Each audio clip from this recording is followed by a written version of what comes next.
In this presentation, I will survey instructional design practices at the higher education level.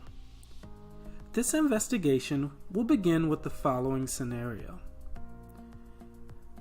I work at the large university's Teaching and Learning Center. This center provides workshops and individual assistance to all faculty members. However, there are many faculty members that are reluctant to see the kind of help that the center offers. For example, many consider lecture as one of the only valid instructional strategies for content delivery. In this scenario, I will work with a new assistant professor who seeks to redesign her course. She wants to employ new delivery methods in order to present her content. However, she does not want to give up on lecture altogether. Before I begin, I must establish my specific role in this situation. I see that my role is that of an instructional designer and coach. This role was selected primarily due to the nature of the request. Specifically, the client wants to be trained on how to integrate new content delivery methods in an entirely redesigned course. Schweyer and Wilson states that instructional design emphasizes the study and application of systems to create learning products. They add that instructional designers are advocates for promoting good teaching, good learning, and ultimately contributing to the professional development of instructors over an extended period of time. As a result, the role of the instructional designer best fits this situation. Next, I must decide which design considerations must be taken into account when addressing the identified need. Before addressing the client's need, she must be able to identify the course's learning goals, objectives, and assessments. Once this information is provided, the designer must first consider how to develop an instructional design that is primarily focused on the individual learner and not the content. Holden recognizes a culture shift in higher education from teacher-centered learning and instruction, in which faculty members transmit knowledge to students, to student-centered learning and instruction, in which universities produce learning through student discovery and the construction of individual knowledge. Reiser and Dempsey continues by stating that a model that considers a learner's knowledge, skills, and attitudes are essential components of instructional design that focuses ultimately on the learner. They add that the learner-centered approach to design is necessary to create learning experiences that will facilitate and encourage awareness, connection, integration, and commitment by the learners.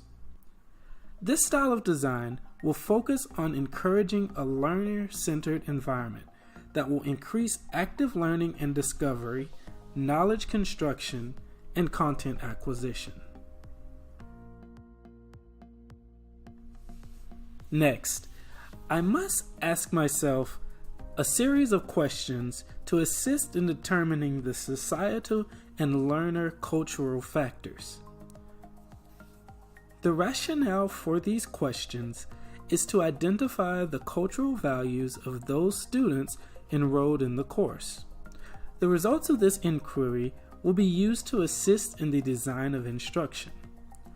Holtberg and Moore states that understanding the learning styles, preferences of individuals from different cultural backgrounds is of growing importance in higher education for a number of reasons. Lai, Wang, Lee, and Hu identifies cultural values as the fundamental force that shapes human identity, purpose, and ways of thinking, and underline human attitudes and behaviors that are found to influence various work-related and non-work-related attitudes and perceptions and behaviors. As a result, developing an understanding utilizing questions similar to the ones presented, will ensure that instructional design is created with the learner's cultural and societal factors in mind. Next, I must be able to identify contextual and designer-related constraints that may present themselves in the process. During the instructional design process, the following contextual and designer-related constraints could occur. First, there's a time-related constraint. I may be required to complete a new course design and delivery method training during a fixed period of time. For example, during the summer break before the fall semester, I could be asked to help the chemistry teacher improve her course design. Additionally, there could be a limit on the amount of time spent with that particular instructor before I'll have to move on to a different faculty member. Next, there's designer-related constraints. Instructional design may be modified or changed to complement the curriculum in chemistry and the expectations that it requires. These known and unknown constraints could impact the delivery method and instruments used. Identifying the single or multiple methods for the delivery of instruction and presentation of the curriculum. Reiser and Dempsey state that decisions regarding materials, function, and the application may have been made prior to the team's involvement.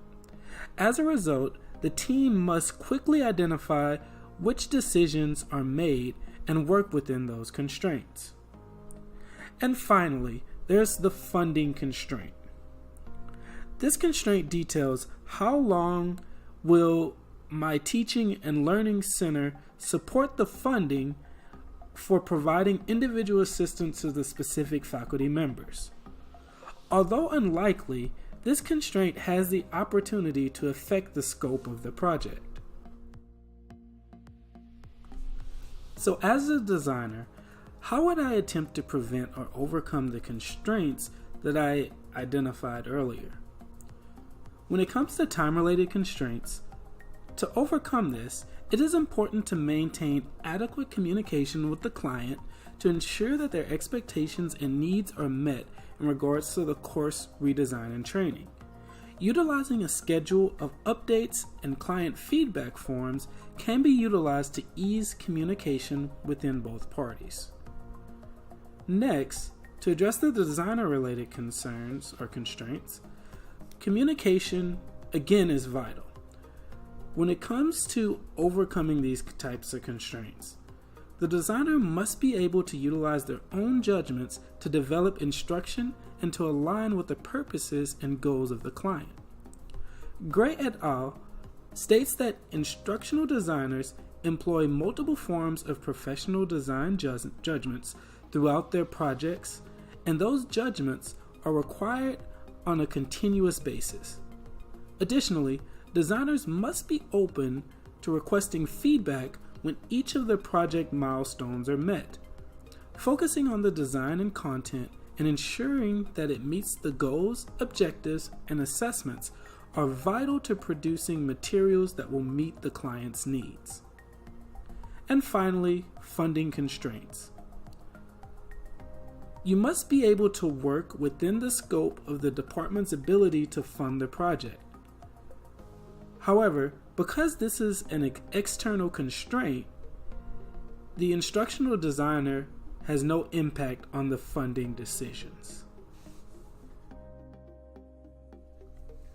So which type of instructional design development process would I suggest for this type of case?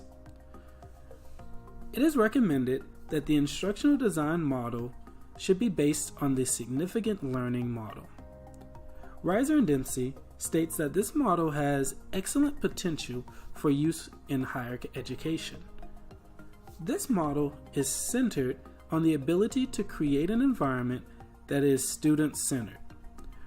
The rationale for this selection is to primarily meet the need of the client by allowing for the inclusion of additional delivery methods outside of the typical lecture-based instructional approach. Although this training method will not be easy to master, with the right support and coaching, the client will be able to meet their goals and have a significant course redesign that will help their students in the content. Reiser and Dempsey adds that the goal of instruction should be to develop the whole learner, not just one who is full of information. Finally, what technology integration model would I select to guide the instructional design in this situation? In this case, the integrated course design model would be suggested to the client. The rationale for this decision is based primarily on the structure of this model and its relationship to learner-centered teaching. Reiser and Dempsey state that this method allows instructors to focus on the skills and values students need to develop authentic, active learning of the course content. This method allows instructors to balance a variety of teaching and learning strategies.